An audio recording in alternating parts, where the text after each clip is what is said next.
With just days to go before federal funding expires, Washington is once again on the brink of a government shutdown. Yeah, for more on where the talks stand and what's at stake, we are joined live by Politico Congress reporter Nicholas Wu. Nicholas, thank you for joining us this morning.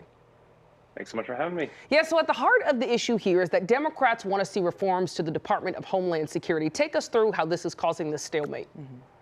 Well, what we're seeing right now is really the injection of a whole host of different political dynamics into these very finely crafted government funding negotiations. There was a deal that had come together between top leaders in the House and Senate over the past few weeks, but the shooting last weekend in Minnesota really transformed the political dynamics. So now Democrats want to try to put guardrails on DHS agents, like preventing them from wearing masks, requiring them to use more warrants, trying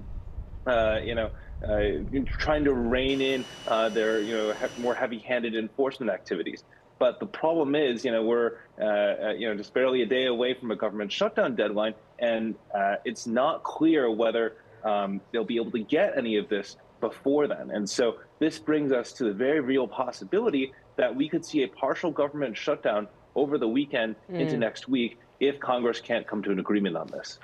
And Nicholas, there have been reports that President Trump and Minority Leader Chuck Schumer have been in discussions. Where do negotiations stand at this moment?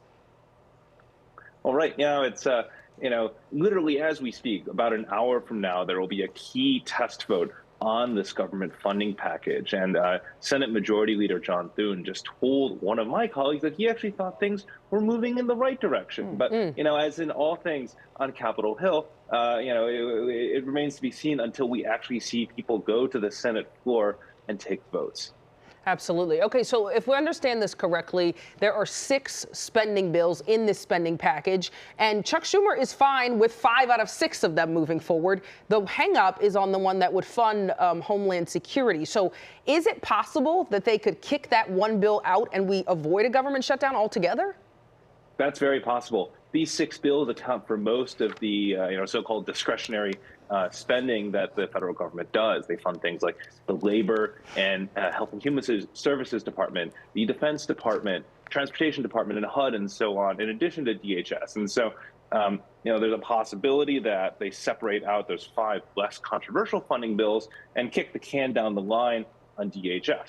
But the problem is, the House isn't scheduled to come back into town until Monday. Washington, D.C. and the rest of the East Coast are still digging themselves out from a big snowstorm. There's a lot of different political dynamics that could make it very difficult to pass a new DHS spending bill through the House. And so this brings us to, a very sticky situation for congressional leaders right now. Yeah, Nicholas, this looming shutdown comes less than 3 months after the longest shutdown in American history. So without a deal, what parts of the government will be affected? I know a lot of people are wondering, it's tax season. Will the IRS be a part of this? That would be a potential casualty of a government shutdown. The IRS, could see a funding lapse right as tax season begins. Defense Department would go without pay, Labor Department, Transportation Department, HUD, and so on. There could be a real effect on federal government services.